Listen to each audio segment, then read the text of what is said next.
నమస్తే, welcome to our channel.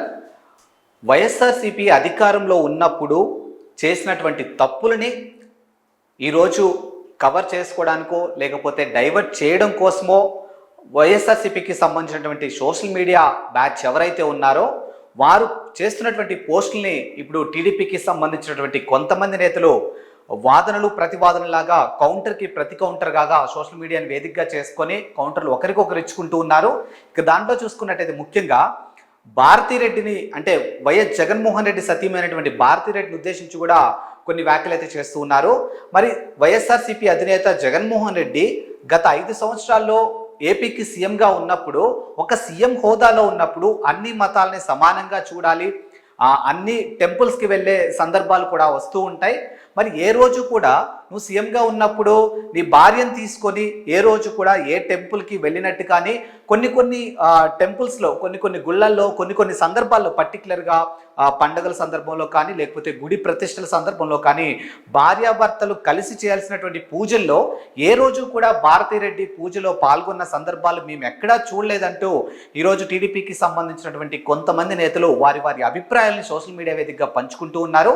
ఇక దానికి సంబంధించి అంటే ఇప్పుడు చూసుకున్నట్టయితే ఏపీ సీఎం చంద్రబాబు నాయుడు మత రాజకీయాలు చేస్తున్నారంటూ వైఎస్ఆర్సీపీకి సంబంధించినటువంటి సోషల్ మీడియా వేదికగా ఆ నేతలు వారి అభిప్రాయాలను వ్యక్తం చేస్తూ ఉంటుంటే ఇప్పుడు వాటన్నిటికీ కౌంటర్గా టీడీపీ శ్రేణులు మాట్లాడుతూ ఉన్నారు.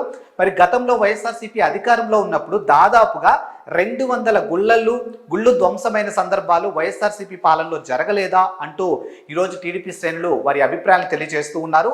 అదే సోషల్ మీడియా వేదికగా వారిని ప్రశ్నిస్తూ ఉన్నారు. ఇక ఎంతోమంది బ్రాహ్మిన్స్ యొక్క జంజాలు ఏవైతే ఉంటాయో వాటిని తెంపి మతం మార్చుకోవాలని చేసినటువంటి సందర్భాలు లేవా అని చెప్పేసి ఈరోజు టీడీపీ శ్రేణులు సోషల్ మీడియా వేదికగా ప్రశ్నిస్తూ ఉన్నారు. మరో అంశం చూసుకుంటే మత రాజకీయాలు చేస్తున్నారు, హిందువుల్ని రెచ్చగొట్టే ప్రయత్నం చేస్తున్నారు, జగన్మోహన్ రెడ్డి మీద బురద చల్లే ప్రయత్నం చేస్తున్నారు అని చెప్పి ఈరోజు వైఎస్ఆర్సీపీకి సంబంధించినటువంటి నేతలు సోషల్ మీడియా వేదికగా విదేశాల్లో ఉండి ప్రశ్నిస్తున్నారు కదా. మరి వాస్తవానికి మరి ఒక క్రిస్టియన్గా ఉన్నటువంటి వైవి సుబ్బారెడ్డిని హిందువులు ఎంతో పవిత్రంగా భావించేటువంటి తిరుమల తిరుపతి దేవస్థానానికి టీటీడీ చైర్మన్గా చేశారు వైవి సుబ్బారెడ్డిని జగన్మోహన్ రెడ్డి. మరి ఒక క్రిస్టియన్ని తీసుకెళ్లి టీటీడీ చైర్మన్ చేయడం ఏంటి అని చెప్పేసి ఈరోజు వీళ్ళు ప్రశ్నించడం జరుగుతుంది. అంటే ఇది హిందువుల యొక్క మనోభావాలను దెబ్బతీయడం కాదా అని చెప్పి సోషల్ మీడియా వేదికగా ప్రశ్నిస్తూ ఉన్నారు. మరో అంశం చూసుకుంటే ఇదే జగన్మోహన్ రెడ్డి సిద్ధం సభలకు వెళ్తున్న సందర్భంలో కానీ లేకపోతే కొన్ని ప్రజల్లో ఉన్నటువంటి జరుగుతున్నటువంటి సభల సందర్భంలో కానీ ఆయన తల్లిగారైనటువంటి విజయమ్మ చేతిలో బైబుల్ కనిపించిన సందర్భాలు కూడా చాలా చూసాము. మరి వీటిని ఏమంటారు? వీటిని మత రాజకీయాలు అంటారా లేకపోతే ఇంకేమంటారో మీరే చెప్పాలి. మొదటి నుంచి కూడా జగన్మోహన్ రెడ్డికి హిందువుల ఓట్లు కావాలి, పాలన కావాలి తప్పితే మొత్తానికి జగన్మోహన్ రెడ్డి క్రిస్టియన్గానే ఉన్నారు. ఆయన క్రిస్టియన్ మతాన్ని ఏదైతే తెలుగు రాష్ట్రాల్లో ఎక్కువగా పెంచడం కోసమే ఆయన చేసిన ప్రయత్నాలంటూ ఈరోజు టీడీపీ శ్రేణులు మత రాజకీయాలనే అంశం మీద కౌంటర్కి ప్రతి కౌంటర్ ఇస్తున్నట్టు సోషల్ మీడియా వేదికగా మనకైతే తెలుస్తూ ఉంది. ముఖ్యంగా చూసుకున్నట్టయితే భారతిరెడ్డి గారి అంశం కూడా తెర మీదకి తీసుకురావడం జరిగింది. మరి తిరుమలలో ఏ రోజు కూడా స్వామివారి యొక్క బ్రహ్మోత్సవాల టైంలో కానీ లేకపోతే మరో అంశంలో కానీ ఏ రోజు కూడా భార్యాభర్తలు ఇద్దరూ కలిసి దేవుడికి సమర్పించాల్సినటువంటి పట్టు వస్త్రాలు కానీ మరో అంశం కానీ ఎక్కడా సమర్పించినటువంటి సందర్భాలు కూడా మేము ఎక్కడా చూడలేదని చెప్పేసి ఈరోజు టీడీపీ శ్రేణులు ప్రశ్నిస్తున్నటువంటి సందర్భాలు మనం చూస్తూనే ఉన్నాం. ఆయన పిల్లలు కూడా ఏ రోజు కూడా ఏ టెంపుల్లో కనిపించినట్టు కూడా మనకి ఇక్కడ కనిపించలేదు.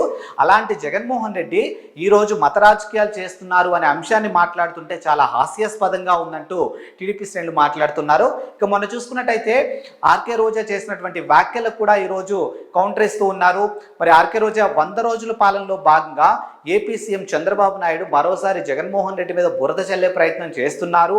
అందుకనే తిరుమల తిరుపతి దేవస్థానంలో లడ్డూలో కల్తీ జరిగిందంటూ ఓ అంశాన్ని తీసుకొచ్చి ప్రజల్ని రెచ్చగొట్టి హిందువుల్ని రెచ్చగొట్టి జగన్మోహన్ రెడ్డి మీద మరోసారి బురద చల్లే ప్రయత్నం చేయబోతున్నారంటూ రోజా చేసినటువంటి వ్యాఖ్యలకి ఇప్పుడు టీడీపీ శ్రేణులు కౌంటర్ ఇస్తూ ఉన్నారు.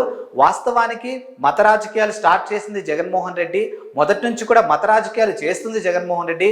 అందుకని ఒక క్రిస్టియన్ని తీసుకెళ్లి టీటీడీ చైర్మన్గా పెట్టారు. అండ్ వారి కుటుంబ సభ్యులు కూడా ఎక్కడికి వెళ్ళినా ఎలాంటి సభలకు వెళ్ళినా కూడా బైబిల్ని పట్టుకొని వెళ్తారు తప్పితే మరో అంశం ఏ రోజు కనిపించదు. మరి ప్రజాప్రతినిధులుగా ఉన్నప్పుడు అన్ని మతాలను సమానంగా చూడాల్సిన వీళ్ళు క్రిస్టియన్కి సంబంధించిన అంశాలను ఎలివేట్ చేయడంలో ఎందుకు ముందుంటారు అని చెప్పేసి ఈరోజు టీడీపీ శ్రేణులు ప్రశ్నిస్తూ ఉన్నారు. ఇక చూసుకుంటే ప్రస్తుతానికి ఏదైతే ఈ లడ్డు వ్యవహారం ఉందో, ఈ లడ్డు వ్యవహారంలో జగన్మోహన్ రెడ్డితో పాటు మరికొంతమంది అంటే ఇతర పార్టీలకు సంబంధించినటువంటి నేతలను కూడా ఇందులో ఇరికించే ప్రయత్నంలో భాగంగా జగన్మోహన్ రెడ్డి వ్యాఖ్యలు చేస్తున్నారంటూ మరో వార్తలు కూడా వినిపిస్తూ ఉన్నాయి. ఇది పక్కన పెట్టేస్తే ప్రస్తుతానికి జగన్మోహన్ రెడ్డి నరేంద్ర మోదీకి లేఖ రాశారు. మరి చంద్రబాబు నాయుడిని తక్షణమే చర్యలు తీసుకోవాలంటూ ఆయన ఒక లేఖ రాయడం జరిగింది. మరి వాస్తవానికి తప్పు ఎవరు చేశారు ఏంటి అనేది ల్యాబ్ రిపోర్టర్స్ ద్వారా తెలుస్తూనే ఉంది. కాబట్టి నిజంగా తిరుమల తిరుపతి దేవస్థానం విషయంలో నిజంగా ఒక హిందూగా ఉంటే ఆ పవిత్రత, ఆ గౌరవము, ఆ దైవభక్తి ఇవన్నీ ఉంటే ఇలాంటి చర్యలకి ఎవరూ పాల్పడరు. మీరు క్రిస్టియన్స్ కాబట్టే ఖచ్చితంగా ఇలాంటి చర్యలకు పాల్పడ్డారు. నిజంగా సాక్షాత్తు వెంకటేశ్వర స్వామి యొక్క ఆ లడ్డు విశిష్టత కానీ ఆ పవిత్రత కానీ నిజంగా తెలుసున్న వాళ్ళు ఎవరూ కూడా ఇలాంటి పనులు చేయరు. అది కూడా జంతువుల కళేబరాల నుంచి తీసుకొచ్చినటువంటి ఆ కొవ్వుతో మరోసారి జగన్మోహన్ రెడ్డి మీద బురద చల్లే ప్రయత్నం చేస్తున్నారు. అందుకనే తిరుమల తిరుపతి దేవస్థానంలో లడ్డూలో కల్తీ జరిగిందంటూ ఓ అంశాన్ని తీసుకొచ్చి ప్రజల్ని రెచ్చగొట్టి, హిందువుల్ని రెచ్చగొట్టి జగన్మోహన్ రెడ్డి మీద మరోసారి బురద చల్లే ప్రయత్నం చేయబోతున్నారంటూ రోజా చేసినటువంటి వ్యాఖ్యలకి లడ్డూ తయారీ విధానం అనేది నిజంగా చాలా బాధాకరమైన విషయం అంటూ చాలా మంది సోషల్ మీడియా వేదికగా వాళ్ళ అభిప్రాయాలు వ్యక్తం చేస్తూ ఉన్నారు. మరి ఇప్పుడు ఇవన్నీ కూడా ఒక విధంగా చెప్పాలి అని అంటే రాజకీయాల్లోకి దేవుణ్ణి లాగారా, లేకపోతే దేవుణ్ణే రాజకీయం కోసం వాడుకుంటున్నారా అనే అంశాలు కూడా సోషల్ మీడియా వేదికగా చాలా మంది నెటిజన్లు వారి అభిప్రాయాలను వ్యక్తం చేస్తూ ఉన్నారు. మరి నిజంగా చూసుకుంటే మరి ఈ అంశం, ఈ తిరుపతి లడ్డూకి సంబంధించిన అంశం ఇంకా బయటకు రావాలి, ఇంకా తెలియాలి అని అంటే మాత్రానికి దీని మీద ప్రభుత్వం ఖచ్చితంగా చర్య తీసుకోవాలి. దీని మీద ఒక నివేదిక వేయాలి, ఖచ్చితంగా దీనికంటే ఒక టీం పనిచేయాలి. వాస్తవాలేంటో అవాస్తవాలేంటో బయటికి తీయాలి తప్ప అప్పటి వరకు ఎలాంటి విషయాలు బయటకు రావు. కానీ మరో అంశం చూసుకుంటే ఇప్పుడు ఈ మత రాజకీయాల అంశం మాత్రానికి చాలా చర్చనీయాంశంగా మారుతుంది. మరి వాదనలు ప్రతివాదనలాగా వారు చేస్తున్నటువంటి ట్వీట్లకి, వైఎస్ఆర్సీపీకి సంబంధించినటువంటి సోషల్ మీడియా చేసినటువంటి ట్వీట్లకి ఈరోజు టీడీపీకి సంబంధించినటువంటి శ్రేణులు ప్రతి కౌంటర్ ఇస్తూనే ఉన్నారు. ఇక అందులో భాగంగా భారతీరెడ్డి అంశం తీసుకురావడం జరిగింది, వైవి సుబ్బారెడ్డి అంశం తీసుకొని రావడం జరిగింది. మరి అదే టీటీడీ ఏదైతే తిరుమల తిరుపతి దేవస్థానంలో ఉందో అన్యమత ప్రచారం జరిగినట్టు కూడా కొన్ని వార్తలు అయితే చూసాం. అది కూడా వైఎస్ఆర్సీపీ పాలనలో వచ్చిందన్నట్టు కొన్ని వార్తలు అయితే చూసాం. మరి వీటన్నిటికీ సమాధానం చెప్పాల్సిన బాధ్యత ఈరోజు వైఎస్ఆర్సీపీ అధినేత జగన్మోహన్ రెడ్డి మీద ఉంది అనంటూ టీడీపీ శ్రేణులు ప్రశ్నిస్తూ ఉన్నారు.